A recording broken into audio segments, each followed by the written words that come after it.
একদা দুইটি পাখি ছিল, একটি ছিল তিতির এবং অপরটি ছিল কবুতর। তিতির ছিল খুব আলাপি এবং হাইকদা দুইটি পাখিসি খুশি, আর কবুতর ছিল একটু গম্ভীর ও চিন্তামগ্ন। তবুও তারা দুজনেই ছিলেন খুব ভালো বন্ধু।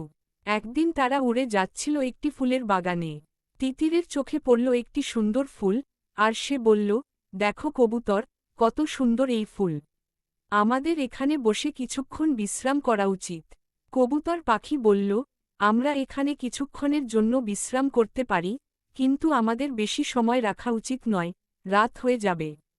তিতির রাজি হল, কিন্তু সে ফুলের সৌন্দর্যে মুগ্ধ হয়ে শুধু গান গাইল।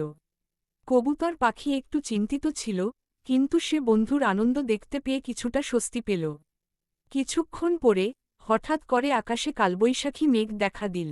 তিতির তখনও ফুলের দিকে তাকিয়েছিল।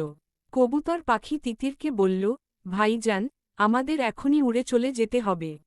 ঝড় আসছে। তিতির তখনও গান গাচ্ছিল। নীল পাখি চিন্তা করে বলল, তুমি তো জানো, ঝড়ের সময় ফুলগুলোও নষ্ট হয়ে যায়। আমাদের নিরাপদে ফিরতে হবে। এরপর তিতির অবশেষে বুঝতে পারল এবং উড়তে শুরু করল। তারা দুজনেই নিরাপদে গাছের একটি আশ্রয়ে গিয়ে বসল। ঝড়টা শুরু হয়ে গেল, কিন্তু তিতির এখন বুঝতে পারছিল যে সতর্কতাও জরুরি। ঝড় থামার পর তারা আবার বের হয়ে এল। তিতির বলল, আজ আমি বুঝতে পেরেছি, জীবন শুধুমাত্র আনন্দে কাটালে চলে না, বরং সতর্কতাও গুরুত্বপূর্ণ। আমাদের একে অপরকে শুনতে ও বুঝতে শিখতে হবে। কবুতর পাখি তিতিকে বলল, ঠিক বলেছ, তিতির। আমাদের বন্ধুত্বে এই বোধটি আরও শক্তিশালী হচ্ছে। সেখান থেকে তারা দুজনে নতুন অভিজ্ঞতা সহকারে কাটাতে লাগল।